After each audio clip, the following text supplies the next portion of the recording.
What's up, everybody? We're with you live from WOD Studios with KBR Sports, the best in college radio. Um, our actual host isn't here today, so we're here today in replacement. We running the show. The loonies are running the show. Hey, the people that's full of stuff to say. Brendan not here to keep us, keep us level. It's all access. But today I'm gonna be your host. I'm Rashad Pennell. Let's start with my co-host to the right. Well, actually, he is the co-host. I'm a co-host as well, but co-host to the right, Khalid. What's up? Hey, Brendan ain't here, so Hey, for good old times. What's good old times?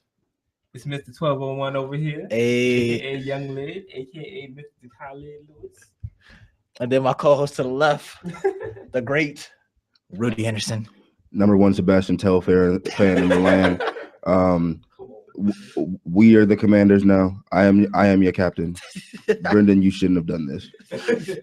Hey, we got a lot of topics to talk about today, though. But before we go to that, how's everybody doing? Everybody doing well? Everybody doing good? Doing great. Texas scored a big upset over Oklahoma. Hey, we gonna get into that. I like that. Hey, but for everybody watching, you also make sure you listen in on Rabble. Listen on Rabble TV. You can listen on Spreaker. We're on iTunes. You can also call in and join us if you want to. It's 757-683-4405. You can also post in the comments section. Post on our Twitter. We'll make sure to get back to you on the show. Post in the comments. Make sure we're there. We're there. Yeah, Twitter, anything. Hey, we're always here for you. If you want something to get a part of the show, join us. We're all more than welcome. But the topics for today, fellas, we have the NFL draft combine, and it was an interesting draft combine. So whose stock actually rose and dropped from the combine? We got March Madness coming up, NCAA tournament be ready soon. We have all of these top teams losing, all these random teams winning. So who's everybody's favorite going into the tournament? Like it's just so we're gonna get into that. And then we have the Oklahoma City and Golden State Warrior game. What kind of game that was? If you missed that, then I don't know what to tell you. That was a game you want to see. And then we have the Steph Curry ankle injury and the Draymond Green locker room tirade. So are those weaknesses for this Thunder team if Steph is not playing or if the locker room is dysfunctional? So let's get first into this NFL draft combine and whose stock increase and decrease. So it was an interesting draft combine. We got to see a lot of these players who we assume were going to be the top picks. We got to see how they're going to do, how they can perform. And I've actually have some interesting things coming out of the topic. But before we get to me, I want to know, Khalid, who do you feel like from the draft combine, who do you feel like didn't perform well or just didn't perform at all, or who actually was better? Well, I got a note right here with a couple of people who I feel like stock decreased. Got Ronnie Stanley. He apparently posed average numbers for the 40-yard dash and then low numbers in the agility drills, and he's an offensive lineman. So that definitely hurt his draft stock, and it just wasn't good performance for him. Another person that just didn't show up as well was Michigan State star quarterback Connor Cook. Connor Cook. Repeatedly missing receivers and just horrible performance for the combine. This is just a couple of my some of the bad ones.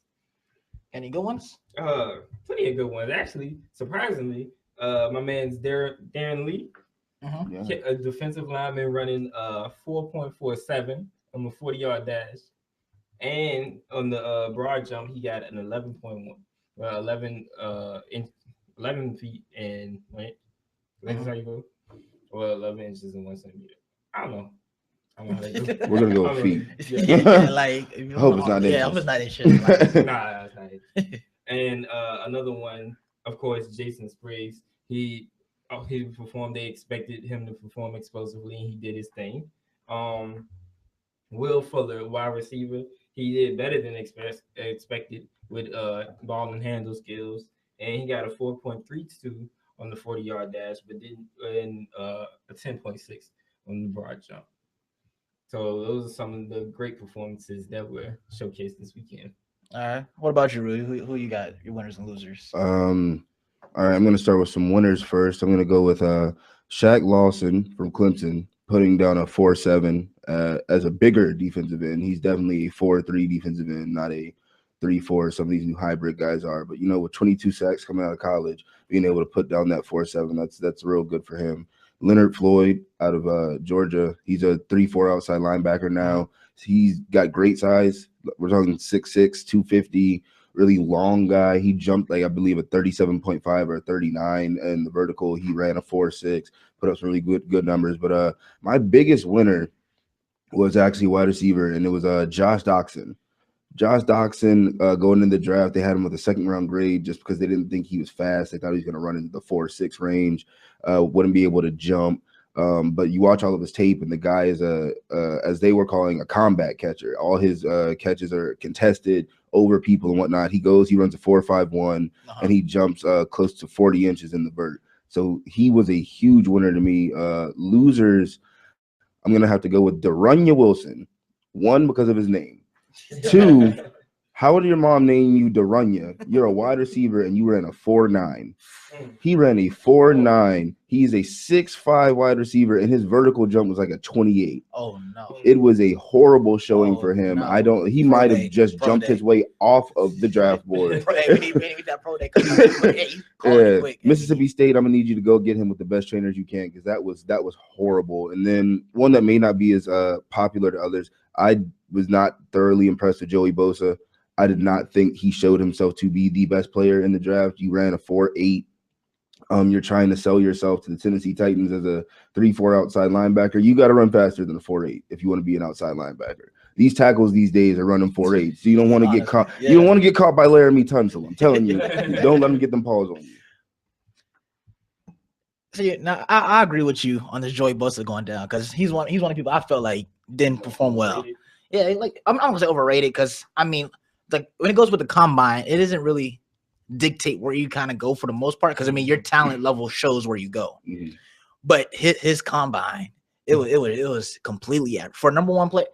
And in the mock drafts now, he dropped to 6. It was pedestrian. He went from one really top pick to number 6. That's crazy. Like Rudy said, he ran a 4.86 when he was telling everybody, like, before going to draft, I'm gonna run a 4.7. I'm gonna run a 4.7. I can play any technique. No team runs a 3.4. No team runs a 4.3. Yeah, not rarely. You're talking about like the Bears. He's more of a 3.4 package defense, and even then he's too small for the position to run it. But that's kind of like where you looking at, because then they went home to drop back in coverage, play linebacker position instead of using what he's best at, which is his hands, is explosive against those tackles and everything like that, or through the line. So you look at that, you look at his numbers, and you're just like, well, you're average when it comes to speed and everything. You're average with your weight. You're not like what history says. You're not elite. So from you to go from 1 to 6, that's a huge decrease in mock drafts. Yeah. Yeah. You can't compare him to JJ Watt, and then he go out there and run a 4.8. Yeah, that's something that you can't do. It's hurtful. And then also this one's kind of controversial. Mm-hmm. I have Cardell Jones as a drop.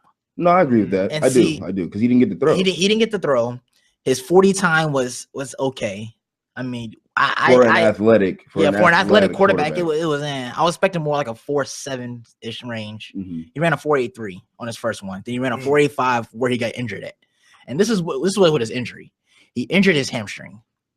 Leg injuries are a killer in the NFL. Mm-hmm. You injure your hamstring, and now you're expected to have a pro day in 2 weeks. From an injured hamstring and be able to go in 2 weeks. You couldn't finish your NFL combine, but you're gonna be ready to go in 2 weeks. Mm-hmm. So seeing this as a quarterback, now he comes with that package, like, all right, he just had an injured hamstring. What is the chance of it being hurt now when he goes pro? What if his pro day isn't good enough because he couldn't perform well at the combine because he couldn't perform at all? So that if he has one bad day, then that's a tremendous drop. You know what I'm saying? Mm-hmm. He might not even be looked at as one of the quarterbacks even taken until like late in the draft. Undrafted free agents. I think somebody noted that medical issues may be like one of the biggest things that's gonna hurt people's stock draft. I gotta mention something else. Dropper, sadly, this is gonna make me real sad saying, but a huge dropper over the weekend was Jalen Smith from the linebacker from Notre Dame. He might be the most talented person and one of the most athletic people in the draft. and now they're talking about he might not even get drafted due to that knee injury that he suffered in the bowl game. The bowl game, though, he made it all the way to the bowl game before he went to the draft and got hurt, and now he might not get drafted as arguably the best outside to middle linebacker in this entire draft class. That's just sad to me. I mean, that is crazy because you come into the season, you playing, you're a first round pick. You know your top pick, and then last game of the season, you go out. Yeah, they're comparing his knee to Lattimore. Yeah, but see, here's where I see it's different than Lattimore. Lattimore had it constantly. Lattimore tear every ligament in his knee. Lattimore 3 take times. his kneecap off. That's how bad it is. So, this injury was significant, but at the same time, you still got to take your chance on him because when he recovers, how great he can be. Oh yeah, some team's gonna get a steal. They pick this guy up in like the 3rd or 4th round. You're gonna get a guy that you could have had to pay millions for the cheap. So, is there anybody that you're looking out for today? Because today is the last day of the combine, and I think today could be a huge money day for Jalen Ramsey. I think if Jalen Ramsey goes out there and puts the numbers down, he could be considered at number 1 for free safety. See, I was thinking the same thing. I was thinking, you got Jalen Ramsey's last day. He needs to go out and get his draft stock up because right now he is a top 5 pick. Because it's more so because the teams need him more so than what he's been doing in the combine. If he can impress tremendously today, it carries over into, let's say he do participate in a pro day or something like that. Let's say his interviews start getting a lot better. Let's say everything leads up perfect. I can see him going maybe as a free safety, but at the same time, do you really want to, move him as a free safety when most of the times, he played free safety a little bit, but most of the time he's a predominantly corner. And and then if you think about what the Titans need, they need corners and free safety. They need corners, but don't y'all need linemen as well? Well, the thing with the Tennessee Titans is they've spent the last 3 or 4 years drafting offensive linemen. They need veteran linemen on that line. The rookies aren't working out now. Now, don't get me wrong. Laramie Tunsil has done enough for me as a Titans fan to say if we pick him number 1, I'm grinning. I'm laughing to the bank because now we can move Taylor Lewan, our first round pick from a year ago. We can move him to the right side, and we have our 2 bookend tackles for at least 10 years. But if Jalen Ramsey can go out there and post some numbers, I'm talking about 4.4 40, talking about near 40-inch vert, and we know his coverage skills are amongst the elite in this draft class, free safety and at corner.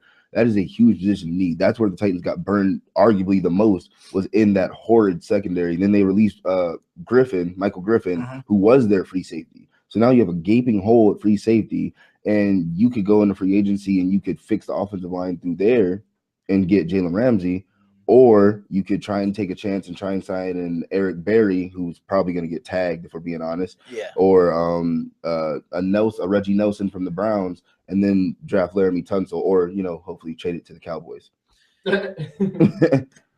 See, here's what I feel about Jalen Titans Ramsey. trade the Cowboys. This is how I feel about Jalen Ramsey. What if he comes out kind of like Morris Claiborne was, projected to be great, and then because think about it, he may put up these great combine numbers, but can we guarantee that it transitions over to the NFL level instead of getting somebody who's basically size and speed, kind of like your lineman in the drills, we see they can move, that can do their job a lot easier, and like you said, you can establish for 10 years. But you're taking a chance with a corner who may not be able to handle the physicality or something like that. Yeah, granted, 40-inch vertical. Granted, 4.4 speed to keep over everybody, but and he has a good size. He has 6'1", I think, something like that. Yeah. Nice little weight on him too. So you think about it, he has on paper he has it, but can you guarantee a corner transitions over to the NFL level easily as some of these number 1 tackles would be going? If you're going number 1 tackle, number 1 corner. Yeah, and Tunsil is looking like the best tackle to come out in a very long time. Like I said, I'm not mad at all if the Tennessee Titans decide to take Laramie Tunsil. Is actually the responsible thing to do, and that's the first time I'll be able to say about the Tennessee Titans in a long time. Other than Marcus Mariota, they haven't been very responsible. Yeah. So the most responsible thing for them to do would probably be to take Tunsil, but it's always a guess in the draft. So guys are always going to put up these great numbers. Look at Deion Jordan. He put up the great numbers. Everyone's like, hey, we can turn him into something. And does he even play in the league right now?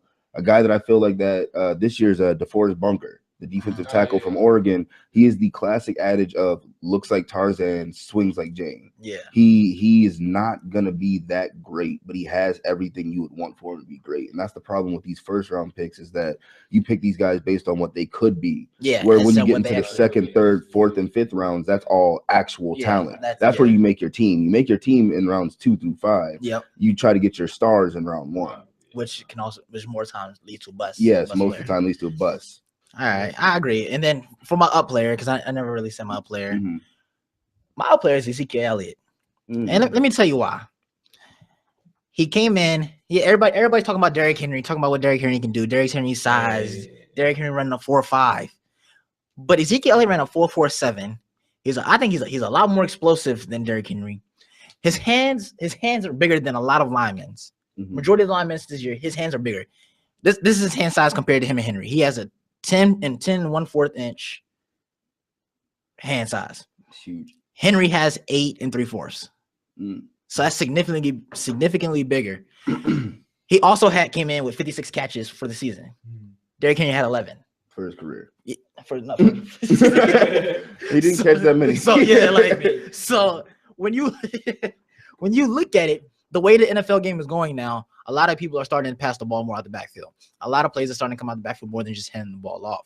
And Ezekiel also did better in his interviews by saying he doesn't really care about touching the ball. He takes more pride in blocking, which is what you need. If you're going to bring in a running back, you need to make sure he can block for you. He says he's a 3-down back at all times. No matter what the situation, he's a 3-down back. He can go out for passes. He can block well. He can run well. He's very explosive, which I agree. Yeah. I mean, if you look at his carries, he's averaged 6 yards a carry. Derrick Henry averaged 5. He's more explosive. Derrick Henry had to get his yards by getting an insurmountable amount of carries this season. Yeah. So used all the way up. Yeah. So usage rate was like he's like the toothpaste tube when you squeeze everything out of it and he's all curled up. So it's go ahead. My bad for interrupting you, but I think another thing that definitely hurt Derrick Henry's whole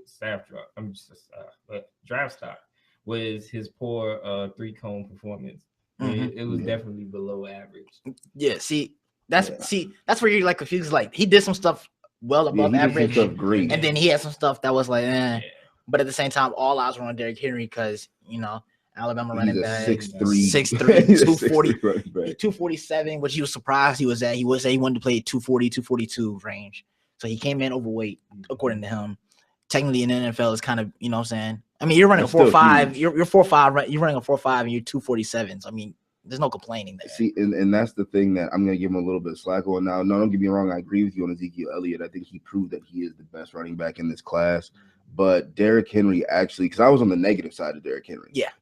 From the entire season, I have not been on the Derrick Henry train. Yeah. And then when he went out and jumped to 37 and ran a 4.5, I was like, oh, this guy's really athletic to be this huge. Yeah. And then when they were getting into the passing drills, his hands were way better than I thought they were. They just don't throw don't throw the ball. And they just don't throw him the ball. But when he had a lot of passes thrown behind him, Connor Cook, he had a lot of passes thrown behind him and whatnot. And he was actually making the catches with his hands. He wasn't trapping in with his body.